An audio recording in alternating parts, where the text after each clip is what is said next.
Hai pemirsa, selamat pagi. Kali ini saya akan menjelajah bumi Samawa di Pulau Sumbawa, Nusa Tenggara Barat. Kondisi geografis pulau ini menyebabkan banyak masyarakatnya bermata pencaharian memelihara ternak. Salah satunya kerbau pemirsa. Kerbau asal Pulau Sumbawa terkenal dengan ukurannya yang besar dan gemuk. Nah, seperti ini nih. Saya sudah bergabung bersama bapak-bapak ini untuk merawat kerbau dan menyiapkan makanannya. Oke, tumpukan alang-alang tinggal ditumpuk saja di sekitar kawanan kerbau ini. Biarkan kerbau ini makan dulu yang banyak ya. Karena setelah ini, kawanan kerbau ini akan melakukan perjalanan yang lumayan melelahkan. Hihihi.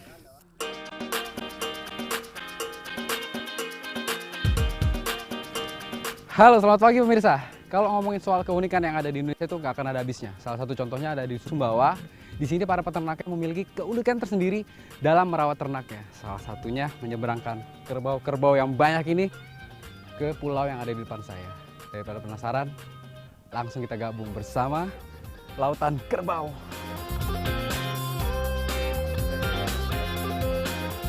Total kerbau yang saya bawa jumlahnya 65 ekor pemirsa. Wah, sudah cocok kan saya jadi penggembala kerbau? Banyaknya sabana dan stepa menjadikan tempat ini cocok untuk memelihara hewan ternak.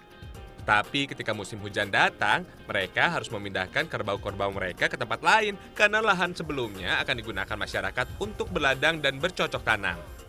Makanya kerbau-kerbau ini harus diungsikan dulu ke tempat yang lain yang lebih cocok dan tidak mengganggu lahan pertanian masyarakat. Untuk memudahkan menggiring kerbau-kerbau ini, saya hanya menarik induk kerbaunya saja. Dan kerbau yang lain sudah pasti mengikuti dari belakang. Hihihi. Kerbau-kerbau ini harus dipindahkan ke Pulau Rakit yang ada di seberang sana, pemirsa. Jadi yang saya bilang unik di sini adalah kerbau-kerbau ini untuk menyeberang ke sana bukan pakai kapal atau perahu, Pak ya? Iya. Tapi dengan cara berenang. Oke, semua kerbau sudah berkumpul. Saatnya berenang. Hei, sebelum itu kita harus mengikat induk atau kepala suku kawanan kerbau ini pada sisi kapal pemirsa, supaya kerbau yang lain mengikuti dari belakang. Sebenarnya saya penasaran dengan kemampuan kerbau ini untuk berenang, karena bukan sungai atau kali yang diseberangi, tapi lautan.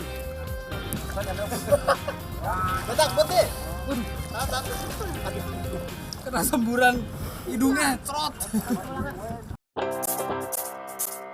Sip, mesin kapal sudah dinyalakan. Kita berangkat pemirsa. Asal tahu saja, jarak dari titik awal hingga ke pulau seberang ini sekitar 2 km. Kegiatan peternak untuk menyeberangkan kerbau atau hewan ternak ke pulau ini sudah berlangsung sejak lama. Biasanya dilakukan saat musim penghujan, antara November hingga awal Januari pemirsa. Tidak tanggung-tanggung, sekali menyeberangkan bisa berjumlah 50 hingga ratusan ekor ternak pemirsa. Oh iya, para peternak kerbau ini saat menyeberang ke pulau seberang harus membayar upah pada pemilik kapal mirip seperti naik ojek pemirsa.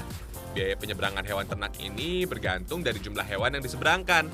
Tinggal dikalikan 3.000 hingga 5.000 rupiah per ekornya. Hihi, berarti bisa terjadi simbiosis mutualisme atau saling menguntungkan. Hihi. Wah, memang hebat kawanan kerbau ini. Dapat berenang menyeberangi lautan. Saya jadi penasaran, ingin mencoba menyaingi mereka untuk ikut berenang, pemirsa. Masa saya kalah? Hihi. Oke, kita buktikan, pemirsa. 1, 2, 3.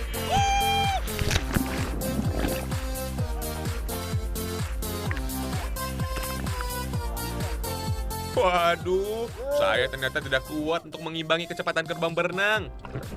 Kerbau dikenal sebagai hewan yang senang berkubang di air. Karena di India maupun di negara Asia lainnya, kerbau sering ditemukan hidup di sekitar rawa dan sungai. Makanya, tidak mengherankan jika kerbau memiliki kemampuan untuk berenang. Ternyata memang nggak bisa manusia melawan hewan, tetap aja nggak bisa menyalip untuk melebihi si kerbau itu. Lemas. Setelah hampir 1 jam, akhirnya saya dan kawanan kerbau pun sampai di Pulau Rakit. Wah, 4 jempol deh.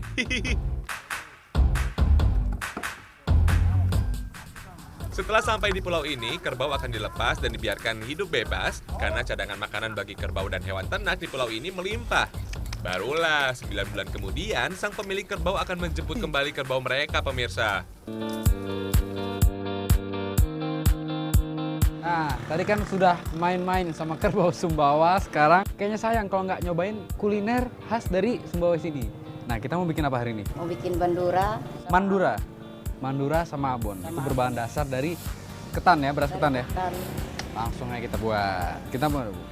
Oke, semua bahan sudah siap. Pertama, kita buat dulu lontong ketannya. Pertama, rebus beras ketan hingga setengah matang. Kemudian sambil menunggu matang, kita buat manduranya atau abon ikan. Haluskan bumbu-bumbu inti seperti cabai, bawang putih, bawang merah, kunyit, garam, dan kemiri. Tumbuk terus sampai halus dan tercampur rata. Lalu masukkan suiran daging ikan yang sudah dimasak, tumbuk terus hingga rata. Oke, selanjutnya tinggal ditumis pada minyak panas. Aduk terus hingga santan mengering, pemirsa. Proses ini memakan waktu lumayan lama, sekitar 30 hingga 45 menit. Angkat beras ketan yang sudah setengah matang, kemudian masukkan pada cetakan. Tekan yang kuat, lalu pindahkan pada lapisan daun pisang. Isi hingga 5 susun, pemirsa. Sip, tutup dan gulung daun, lalu ikat supaya tidak mudah terlepas. Lumayan juga mengerjakan ini, pemirsa. Oke, sekarang dikukus 15 menit. Dan langsung bisa disantap. Mandura sudah jadi, bejabo juga sudah jadi ya. Langsung kita hajar bareng-bareng. Yuk. Menu istimewa ini tidak selalu hadir setiap saat, pemirsa. Hanya setelah Hari Raya Idul Fitri atau pesta pernikahan. Ini dia menu spesial Mandura dan Bejabu. Mantap. Ini namanya Mandura, ini mirip seperti lemang. Jadi gurihnya Mandura dicampur sama abon ikan. Juara rasanya.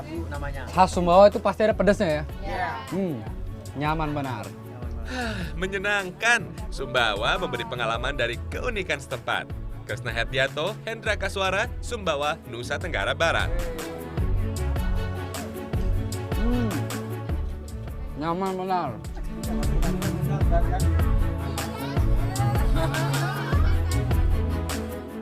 Pak Gading lapar, Pak Gading.